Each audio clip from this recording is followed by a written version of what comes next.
ओमा गुलनार जी थी पई आहे तबियत ख़राब इन जे करे सोट जाबिर चयो आहे तो चाची के चओ तो 2-3 ॾींहं बंगले ते वञी कमकार करे। तव्हांजे सोट जो तव्हांखे लाचार हूंदो, मूंखे लाचार कोन्हे जो मां हुन जे चवण ते पंहिंजी बंगले ते नौकरी कयां। ॿुॾी मरो मुआ, मां तोखे बंगले ते नौकरी करण जे लाइ कोन थो चवां।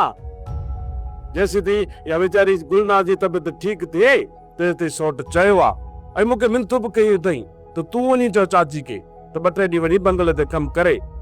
जेसी थी माई गुलनार ठीक थींदी पोइ वञी उहा कमकार कंदी। तूं हरू बोरू पंहिंजो पाण खे पई थी होश मां कढी ऐं पई थी बेइज्जती करी। अदा माई सोट जे घर कम करण वञा थी उहो ई काफ़ी आहे। हाणे अम्मा खे अच्छे मथे सां घर में वेहण ॾियो। अदा अम्मा ऐं बाबो असांजी ॻाल्हि कॾहिं बि कोन मञींदा, भली केतिरो बि हिननि खे हिन मां फ़ाइदो पए। तव्हांजे सोट मां जेको तव्हांखे फ़ाइदो पियो आहे न उहो मां अखियुनि सां ॾिसां पई। ॿियो त ठहियो हिन साल जो इहो मिसाल आहे, पोएं साल रेस जे बाग़ जा अंब तयार थिया, तव्हांखे हिकिड़ी पेटी बि ॾिनई। ओमा ख़ुदा जो कसम आहे जेकॾहिं मां सोट खे चवां हा न तो 2-3 पेटियूं अंबनि जूं असांखे ॾे तूं घर वेठे पहुचाए वञे हा, पर मूंखे चवण इहो मुनासिब कोन लॻो।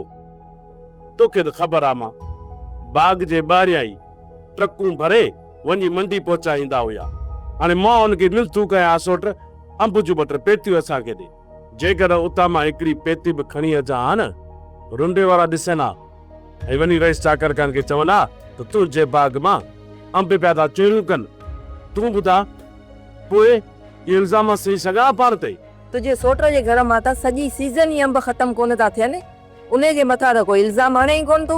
अम्मा सोट शहर मां बि वठी ईंदो।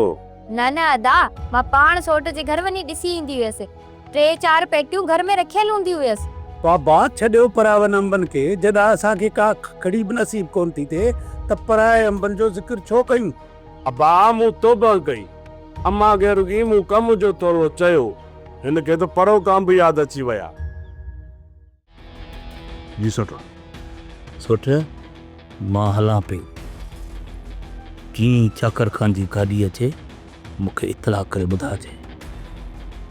सोट जेकॾहिं मुंहिंजे साम्हूं रुंडो अची वञे त पोइ रूंडो अची वञे त रूंडे खे ॻाल्हियुनि में बीहारे छॾ। न सोट जेकॾहिं रुंडो आयो त मां लिकी वेंदुसि, इन कमीने जे साम्हूं बि पंहिंजो पाण खे बेइज्जतो कोन कराईंदुसि। गंदगी खे केतिरो लिकाबो, नाहे लिकाए सघो। बड़े टल टाड़ी कजाए यार मुंहिंजे करे। ठीकु आहे सोट, तुंहिंजे करे ज़हर जो टुपकी हंदुसि। आवाज़ सोप सीरियल पंजाबेरी तमाम एपिसोड्स ॾिसण लाइ विज़िट करियो असांजो official YouTube channel Sindh TV HD drama. Subscribe कयो असांजो official YouTube channel Sindh TV HD drama ऐं वधीक अपडेट लाइ बेल आइकन खे क्लिक करियो।